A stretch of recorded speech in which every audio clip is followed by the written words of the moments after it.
बिस्मिल्लाहिर्रहमानिर्रहीम। नाइंसाफ़ी की सरज़मीन। एक शहंशाह जब दुनिया को फ़तह करने के इरादे से निकला तो उसका गुज़र अफ्रीका की एक ऐसी बस्ती से हुआ जो दुनिया के हंगामों से दूर और बड़ी पुरसुकून थी। यहाँ के बाशिंदों ने जंग का नाम तक ना सुना था और वो फ़ातेह और मफ़तूह के नाम से ना आशना थे। बस्ती के बाशिंदे शहंशाह आज़म को मेहमान की तरह साथ लेकर अपने सरदार की झोंपड़ी में पहुँचे। सरदार ने उसका बड़ी गर्मजोशी से इस्तकबाल किया और फलों से शहंशाह की तवाज़ो की। कुछ देर में दो कबायली फरीक अंदर दाखिल हुए। सरदार की ये झोंपड़ी अदालत का काम भी देती थी। पहले शख्स ने कहा, मैंने इस शख्स से ज़मीन का एक टुकड़ा ख़रीदा था। हल चलाने के दौरान इसमें से ख़जाना बरामद हुआ।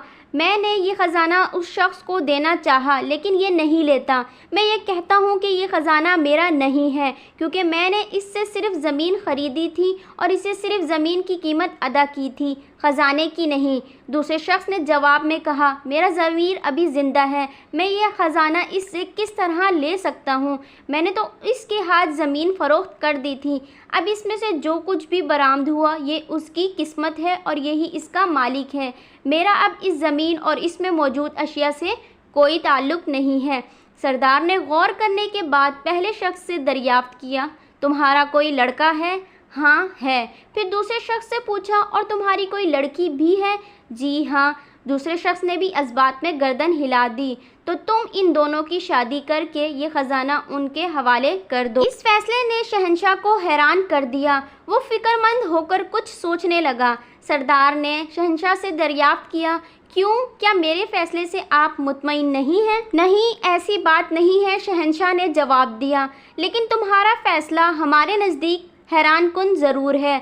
सरदार ने सवाल किया, अगर ये मुकदमा आपके रूबरू पेश होता तो आप क्या फ़ैसला सुनाते?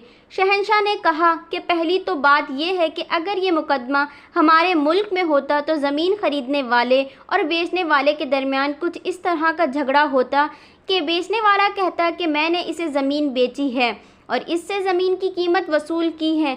अब जबकि ख़जाना निकल आया है तो इसकी कीमत तो मैंने वसूल ही नहीं की, इसलिए ये मेरा है। जबकि ख़रीदने वाला कहता है कि मैंने इससे ज़मीन ख़रीद ली है, तो अब इसमें जो कुछ है वो मेरी मलकियत है और मेरी किस्मत है।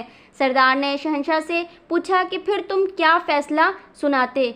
शहंशाह ने उसके जहन में मौजूद सोच के मुताबिक फ़ौरन जवाब दिया कि हम फ़रीक़ैन को हिरासत में ले लेते और ख़जाना हुकूमत की मलकियत करार देकर शाही ख़जाने में दाखिल कर दिया जाता। बादशाह की मलकियत? सरदार ने हैरत से पूछा, क्या आपके मुल्क में सूरज दिखाई देता है?